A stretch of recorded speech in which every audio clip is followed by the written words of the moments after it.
What are your favorite films with practical effects? There you go. Oh, what's up, gentlemen? Hey, figured I'd do a little tutorial, a little demo. What do you think? Looks pretty good, right? Yeah? Well, really good effects. Sorry? That's really good effects. Yeah, if I got to be honest, it's real. So, God damn it, that's why I have the segment we have going on today. I was shaking out a duvet cover and I got beat up by a fan. The fan pull chain literally dislodged and punched me in the face like a damn golf ball. And nothing has ever happened to me like that ever. Like it wasn't like I thwarted a mugger or I was playing street hockey. I got beat up domestically, like on the worst level. So here we are. By the way, nice to meet you, Vincent. Good to see you. Good to see you. I think we are Facebook pals. Cheers. Love your work. Cheers. And I gotta tell you, man, your work was so good. It took me 3 times to get through Requiem. So thank you. Appreciate it. I'm very proud of that. Yeah, no, very, it's a very proud of that. fantastic piece of work. It was just so harrowing and like I had to take breaths, and I as you can see, I like movies and I have a lot of fucking fucked up movies here. So that's saying a lot that I needed to take a pause. Without further ado, I figured I'd do a starter pack practical effects, just my opinion, films. If anybody's finally interested in doing a deep dive on some fun practical effects, everything, as Vincent said, in front of camera. And this is a pure art form. And I feel like it's actually, I don't want to say coming back, but I think it's coming back. I think we all have some CGI fatigue. Yeah. And at the end of the day, what do you got? I agree, but the thing is that everybody out here, and I guess it's just everybody has been doing practical all through. It's just changed. That's how I'm looking at it now. In the beginning, when this was going on, everybody was nervous. But now it's become, you're right. Now, in the perception is the fatigue of it, but it's still very prominent and as well as practical. And it's everybody thought it was just going to go away, and it hasn't. You got to remember, too, like my friends at K&B, Howard Berger, Greg Nicotero, they've been doing practical effects on Walking Dead now for over 6 years. Yeah. So, and that's every day with large crews, who are paying for their homes on that salary. And so by no means, every time now that I hear, makeup effects is dead or dying, it hasn't gone away. It's just changed. It's morphed with the industry for sure. I think from an audience perspective, having something that's actually physically in front of camera. That's why Baby Driver was like, besides it just being a good fucking movie, there was some practical stunt work in there, like in front of camera. Like that was exciting for a lot of people. And that's just obviously, deviating from actual like physical effects in terms of, body horror or whatever. But it's gotten to the point too. I mean, even like films like Mad Max, people were thinking that a lot of that was CG when it was all practical stunts. Yeah. I saw that 11 times in the theater. For that very reason, it was fucking amazing, I thought, and I love that it took a 71-year-old director to be like, this is how you do it, or this is how you can do it, So God bless George Miller. So yeah, for the starter pack, I don't want to gloss over disrespectfully on like the classics, because in terms of makeup, like Frankenstein, Creatures from Black Lagoon, so on and so forth, The Wolfman, I just say you just dive into the Godzilla movies. Boom, boom, boom. Right? Just get your popcorn, smoke up if you got them, have a sip if you want, fold laundry while you're watching it. Beautiful miniature work. It's fantastic destruction. And that's a great starting point, in my opinion. Since we're going to keep this segment kind of short, and Vincent, I think, brought this up earlier, Ray Harryhausen. You cannot mess with Jason the Argonauts, one of the most perfect films, in my opinion, ever made. When I saw this as a kid, I didn't even understand that could be done. I felt like my nightmares had become real. It was fantastic. So this is the best, in my opinion, of his work. But I gotta say, Clash of the Titans is a beautiful picture. So this is a great one too. I love that as a kid. Yeah, I was just like, are you kidding me? Is this like real life? Like this was it was a big seminal moment for me. And I don't want to skip too hard, but 2001: A Space Odyssey, beautiful miniatures in this one. People find it to be very slow. I find it to be a beautiful piece of Oh, art. I love that movie. I've probably seen that more. I mean, just out of my father taking me to 42nd Street mistakenly, having me see it seven or eight times because Oh, wow. the poster was different on the marquee every couple of weeks. So he thought it was a new science fiction movie, but we've already seen it. It was 2001: A Yeah. Space Meanwhile, Odyssey. you're like, yeah. It's Well, funny. my father would fall asleep and say, "Well, that's all right. It's a good movie." And then I wound up watching, the whole world warp at the end, several times. So it affected me. It's one of my favorite science fiction films of all time, and I'm not saying it because a lot of people like to say that too, to be pretentious and saying, "Oh, of course it's the Oh, right. greatest." I'm But with I you on that, really, actually. really love it. Oh, it's ahead of its time to say the cheesy phrase, but it's absolutely true. Well, I mean, just the aspect of the alien thing, and the moon stuff. Like, if you remember, they had the thing where there was like artifacts on the moon and things like that. I mean, that movie made that a serious subject before that stuff even became popular on YouTube. Yeah. So everything that Kubrick set up actually became, in a way, fruition in some weird way as an obsession later on in pop culture.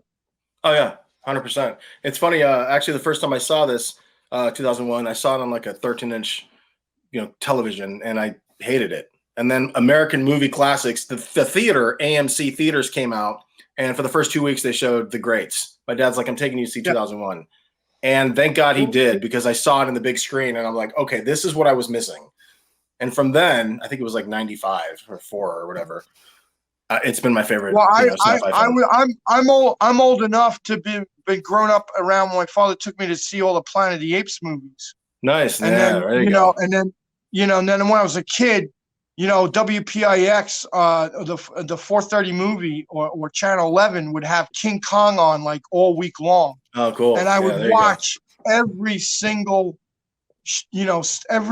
showing of King Kong. I would watch. So yeah, I mean, my whole life was infused with practical effects. King Kong was my favorite, man. King Kong.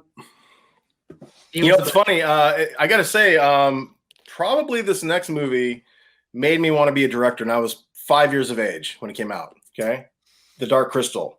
Okay, aside from the ending, and I'm not even like talking down on it. It's just some of the visual effects at the end, the optical effects don't necessarily age well. But beyond that, 20-second bit at the end, it's a pretty fucking incredible achievement, even for now, as a matter of fact.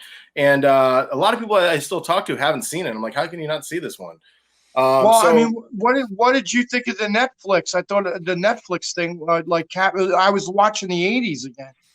I got to be honest. I watched 2 episodes and then life. I'm like, I gotta get back to it. Yeah, like I was pumped for it. Absolutely. In fact, they had some novel contest for the Dark Crystal novel the Jim Henson Studios was putting on like in 2015. So I wrote, 10,000 words. Didn't make it, but it was a good, enjoyable time visiting the world of Thra. But yeah, Dark Crystal, it's on the list. I'm gonna move over to Chris Walas, dude, right here. Boom, Gremlins and The Fly, double feature right there. Gremlins and The Fly is pretty fucked up, especially if you go back to back. He actually went on to do The Fly too. He directed that one. But I understand Gremlins was a nightmare to make. But in terms of practical puppetry, I mean, it's a pretty punk rock movie. And The Fly is just incredible. I'm even rocking my video drum, out of respect for Cronin. But The Fly totally holds up. It's just a goopy mess in terms of just the transformation, and it's wonderful. I made a joke about that. I said I accidentally microwaved The Fly, and it came out looking like Jeff Goldblum. There's something there. That's good. That's good. But I don't want to jump around too much. Too late. You got to do The Exorcist, and this is a random one to choose for Stan Winston. Spasms. Okay. Spasms. That was. I got to correct you. That's Dick Smith. Is it? Yes. Spasms was. Forgive me. Yes. And what did I just say, sir? Stan Winston. Yes. Okay. Stan Winston. Yes. Redo that. Yes. Dick Smith. Thank you. God bless you. See, this is why we have technical advisors on the show. Yes, Dick Smith. There's too many effects artists around me right now, believe me, in physical form. This movie, obviously, Exorcist, was perfect for the aging effects. Well, that was a Godfather, but in terms of the possession effects, this is why this movie holds up to this day. Now, he's the one who did the mechanical dummy effect, which spun her head around, and he also did the pea soup's vomit. But this movie is still brutal to this day. It's funny. I go online and people are just talking shit on how it doesn't hold up. You know, God bless them. I'm not clowning anybody younger than 25. It's just an opinion. They live in a different world than maybe some of us, and that's fine. But this movie is fucking incredible, in my opinion. It totally holds up. And in terms of effects, this is the one. Yeah. I mean, that's who my mentor was. That's who started me in the business, was Dick Smith. Nice. And then the guy that assisted him, Bob Layden, is the one that actually took over the age makeup from Dick on Max von Sydow. So wow. I was trained by two of the best makeup people in the world. Right there. Sounds like it. Wow, that's incredible. And God bless Max von. What a life that guy led. By the way, it's hard to convince younger kids to even watch old movies, let alone, you know, if they watch them on the TV, they're not going to get the same effect unless they had, you know, a 72-inch screen with surround sound. They're not going to understand seeing these movies in the theater, how mind blowing it was. And, I got to tell you, TVs are getting cheaper and they're getting larger. So, yeah. But they still won't watch old movies. No, I know. And you know what it is? And I fell prey to this myself, is I felt movies and music started when I discovered it. And that's a problem. You know, and it took me in my probably mid-teens to be like, dude, there's a fucking world that started before you, man. Look into it, dude. There's a fucking pot of gold there. So I'm still playing that. I mean, all this shit, I haven't seen all these fucking movies. Yep. It's almost impossible to. Right. But I'm going to close it out with Dick Smith's Spasms. And this one's fucked up, dude. It's not a fantastic movie, but the effects, I mean, I'm going to pull in on that. This guy got bitten by a snake, and the air effects are going fucking crazy on this one, dude. It's awesome. And it's really just unsettling. So throw it in, fold laundry while you're watching it. It's a goodie. Okay, so there's that one. I can't not talk about Rob Bottin. Oh. This is the fucking one that fucked me up. It was the coolest thing I'd ever seen next to Ray Harryhausen's work. I couldn't believe they could fucking pull this shit off. I saw this as a way too young kid, and it forever changed me. Let's talk about The Thing. All right. Well, let's talk about The Thing. Well, I mean, now you hit upon it, because what's funny about that movie is the stuff that he did. Some people in the younger generation think was CGI. It didn't even exist then.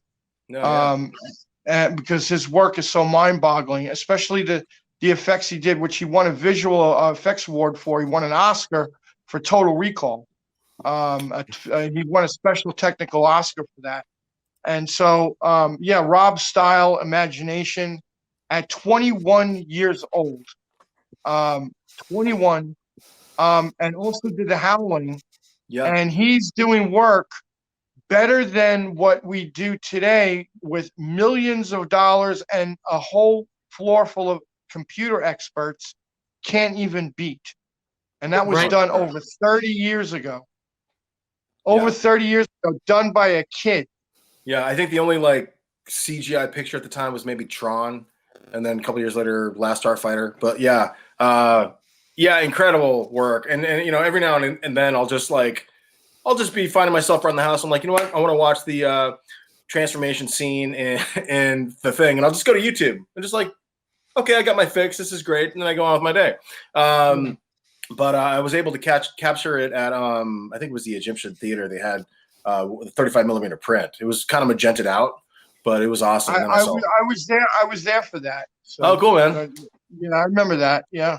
Yeah, I couldn't have missed it. And I think Poltergeist was after that. Maybe the Poltergeist was magented out. I don't remember. But another fantastic piece of work right there. Let's wrap it up, I guess. We got a few more. Speaking of Stan Winston, beautiful piece of work with the Terminator. This one's enjoyable, and it's just more of a tough film. There are set pieces in terms of the practical effects throughout, but it's not littered throughout the movie. It's like, here it is, here it is, here it is. And when it shows up, it's fucking excellent. So throw the Terminator on your list for anybody who's watching out there who hasn't seen it.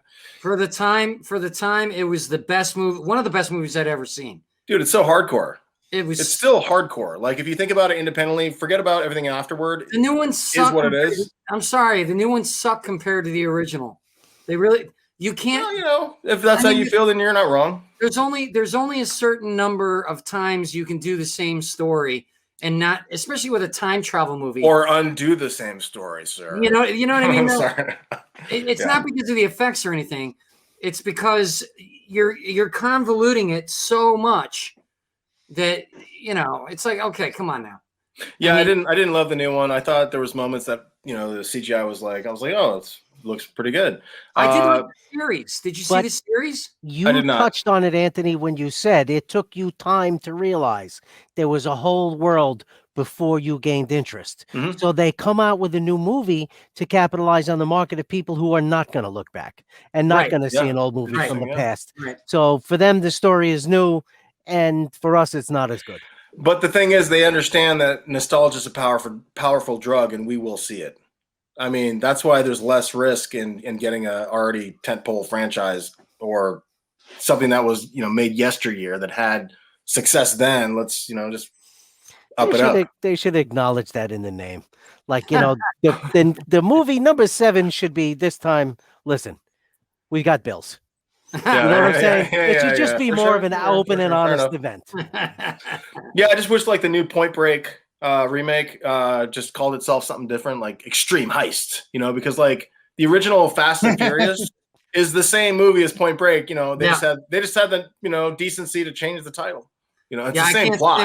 I can't stand when they remake a movie like we were talking about Total Recall. The remake. I understand it's not bad. I haven't seen it. I'm just saying what I've heard. I could be wrong. Tell me. All of the good story plot points were torn out of the script. There was no real story compared to the original. The original script was incredible. If they just redone the script. Yeah, I was in. I think it was in 4th grade. Dating myself, but when that movie came out and we saw it in the theater, like we snuck in. Yeah. Maybe 6th grade. It was a fucking important time in my life to see that movie in the theater. Because like I grew up in a pretty strict household where you couldn't see shit. So, which explains this.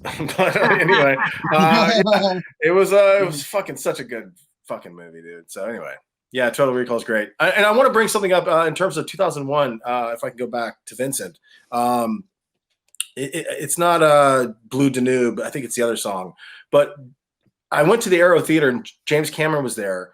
It was a double feature with The Abyss and Aliens. And with my friend Wally, who's been a guest on this show, and he actually may hang out in the after party, by the way, if there is one. Oh, great! And so he was answering questions, you know, James Cameron, and I wanted to ask him in True Lies and in Titanic, he has ended the film. Well, in True Lies, he ended the film where the camera tilts up and spins, and you see a kind of a ballroom with the 2001 music. So it's almost like reminiscent of the mouse wheel. And then he did the same thing in the center lobby, if you will, of the Titanic ship, where he spun with that same music. There's the mouse wheel again, and he pulled down. And it was an absolute homage to Kubrick. It has to be. Wow. But I didn't get my question in, and I just want to put it out there in the ether for anybody to, you know, look into it or see it for yourselves. Well, it's just like kind of a nugget. I'm sure James is watching the show right now. So yeah. Well, I mean, Vincent's on. Come on, of course. He's probably going to call in a few minutes, and we'll straighten it out. James, those call-ins are timeless. I love it. So yeah, you know, there's that. But I'm skipping all around. But come on, dude. Are you fucking kidding me? Rick Baker's beautiful masterpiece that, in my opinion, and I think many people's opinion, obliterates any werewolf transformation to this day. Yep. It's funny because when I go to YouTube and I look at that, I read the comments. People are like, "This is garbage." It's like, are you kidding me? Like, am I not seeing the same thing that they're seeing? What movie is it? I couldn't read it. Oh, the American Werewolf in London. Oh, okay. Sure. That movie's one of the biggest influences on my film and the transformation of my character, Vincent. You know this. yeah, we want to make it practical. At least the first one, the first transformation, to make it look real, because then CGI doesn't look real. It doesn't look real. Not with the lycanthropy bit. I mean, it's just like all of a sudden they just wolf out. It's just like, yeah. I'd rather go for like the time lapse makeup effect. At least there's charm in that now. But I don't know. Well, I mean, for a brief moment, I was actually involved in the remake with Max Landis. Oh wow, and, I heard about that. And so, and it was unfortunate that he's part of the new, he's gone. There's been a cleansing of sorts, for better or worse. Yeah. Right. Yeah. Yeah. So part of that cleansing went me getting a chance to. And he actually gave final approval, not only for the wolf that we did for designs, but we were pretty close to going ahead, and that was unfortunate. And but as far as American Werewolf versus The Howling, I love both. I think I'm a little bit more scared of the one in The Howling, the final wolf on twos. That kind of creeped me out a lot more than the Howling one. I mean, the American Werewolf one. But when it's running in the streets, the subway scene in American Werewolf, that's brutal. All that stuff is like, holy shit! It's like a real animal. And they're different. I mean, the Howling was more like. The Howling was more like a fairy tale horror movie come to life, like The Big Bad Wolf, and the American Werewolf was more like a hellhound, like a real animal. Yeah. So there's a young Mick Garris at the end, isn't there, in The Howling? Right? He's watching TV. Young Mick Garris. Yep. Yeah, he is. Yes, he is. Yeah, yep. Love it. Right. I understand. Landis wanted to get American Werewolf off the ground for many years. Then he heard Howling was in production, and he just rushed it. He's like, I got it. And I understand he wanted to, he didn't want somebody to beat him with a punch, or that was his moment to do it. And he did it. He made it happen. But you're right, though. There is definitely a threat to the scene in The Howling, because Dee Wallace is just standing there for a long while. But there's a threat in there. I mean, she could get killed at any moment. So it's really fucked up. And I remember KTLA, because I grew up in LA, they did this Monster Week where they spotlit the behind the scenes effects. So that's how I saw The Howling of sorts when I was 4. So like I didn't see the movie until several years later, but I digress. That's when I saw Magic, where Burgess Meredith got beat to death with a spoiler, bro. We talked about this in the last episode. No. It's not a new movie that's out right now. No, I know. I got a friend who I'm like, dude, why are you spoiling this movie, bro? He's like, dude, it's been out 40 years. I'm like, right. So like, I haven't seen it. Let's just kind of end this segment with Evil Dead 2. This is fun as shit. It's just effects in your face, and they shot it in a gym, and they built the cabin inside. It's beautiful. So check it out. And Toxic Avenger and Class of Nukem High, man. This is just like fun shit, all about the effects. The story is enjoyable. There's a lot of TNA. I mean, what's not to like? Lloyd Kaufman and company. So I'm just love Lloyd. Lloyd's a great guy. Yeah, I met him a handful of times. He actually he got my boss's first film off the ground, Cannibal the Musical. When nobody wanted to release that film, Lloyd picked it up. This is from '90. This is Trey Parker. And Lloyd picked it up. He enjoyed the movie, got it right away. And it's funny, once South Park came out, everybody who denied Cannibal the Musical, they came back to like, oh my gosh, this movie is fantastic. We'd love to pick it up. And they're like, sorry, we're in bed with trauma forever. Well, yeah. I actually got to work and I designed the devil on Toxic Avenger 3. Oh, and cool, man. I actually, when I first came, and the first big party I've ever went to was the very famous Trey Parker Valentine's Day party up in the hills with them. Did he have red carpet in his house? Yeah, they were all dressed as Japanese, warriors. They had outside guarding the house, and they were all in kimonos. And it was the craziest party I've ever seen or ever been involved with in Hollywood ever. And it was the first year that I came out here, and it was for Valentine's Day. because I knew one of the writers who was a friend of mine invited me. And Nice. I mean, I don't know if you ever went to one of their parties back then, but it was so you know what I'm talking about. I went to that very house we're talking about. I think it was on like Chalet Road or whatever the fuck. But yeah, it's Whatever. in Bel Air. All I know is you had to go up this giant hill, Yeah. and then after being fucked up and on E and everything else, you had to go down that hill. Yeah. No, we had a what was it? I think we just had. Oh, we had a Christmas party there, and he had the glass fireplace that was like you can see it. Right. Yeah. Yep. Beautiful. He's since moved. Actually, that whole block was given to teachers because there was a school across the street. So that whole block, all those houses were bought out and given to the teachers of that school. Oh, holy wow. shit! Yeah, right. Wow. Yeah.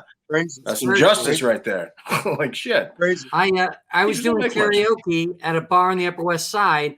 Matt Stone was there, and this girl who was a waitress, very beautiful Indian girl with a British accent. I was madly in love with her, but I never had a chance. She introduced me. She liked me though. She introduced me to Matt. We started hanging out, and I started busting on him instead of kissing his ass, which is what most people probably do. Like you were talking, Vincent, that you know they want to be treated like normal people. And I had him laughing a little bit. And I go, "Hey, I'm going up to sing." He goes, "I'll be right there." So I go up to sing, and in this particular bar, everybody was just standing. You know what I mean? There was no seats except at the bar. Okay, so everybody else is standing around in front of me. Matt comes up, brings a chair, puts it right on the ground, and sits like a foot from me. and he folds his arms. He's like this, waiting for me to sing. So I sang "I Want You to Want Me" by Cheap Trick. And I danced around. It was basically like I gave him a lap dance. And he was laughing his ass off the whole time. Afterwards, he's like, I think I've told this story to you before. He was like, "Yeah, man, that was great, man. You know, when you get out to LA, here's the number of the office. Give me a call. I'll show you around LA." When I got out to LA, I first of all, it took a little too long. I didn't get there as soon as I wanted to. It's one of those things where I didn't have the money at the time when I was like, "Yeah, I'll be there," you know. And by the time he's thinking tomorrow. Right. And by the time 2 years later, hey, remember that one time? Yeah, by the time I got there, I called and I said, "Matt gave me this number, and he said I'm in LA. He said, when I get out here, whatever."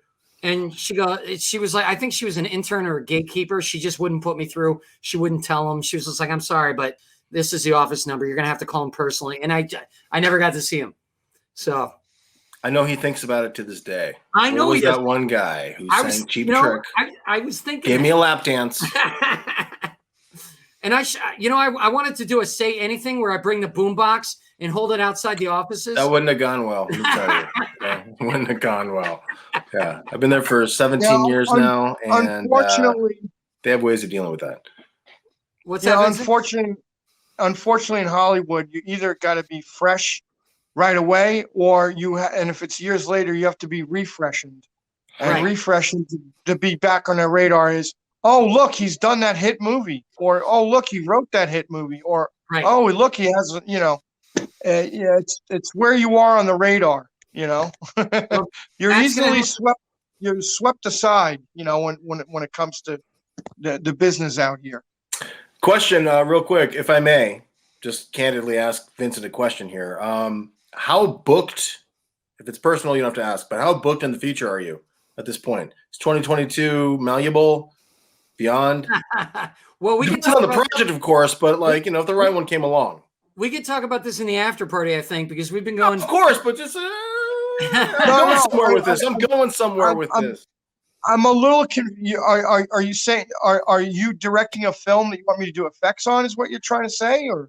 Well, if the stars align, I actually was fortunate enough to rewrite the reboot of Attack the Killer Tomatoes, and it's coming back. Yeah, same cats. Gotcha.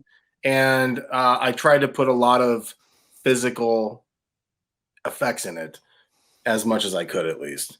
So there's that. It was approved. Then COVID hit. But we're picking up steam again. It's gonna happen, though, dude. It's gonna happen. Just throwing it out there, putting it on the radar, my friend. This is the same crew from Yeah. Yes, cool. Awesome. Awesome. Yeah. So Well, they figured I was the right guy. congratulations. Well, thank you. I've been writing for 22 years without getting paid, so it was nice to get some money. So There you go. There was that. That's Yeah. great. Well, Yeah. Well, you're sounds talented. exciting. We'll talk.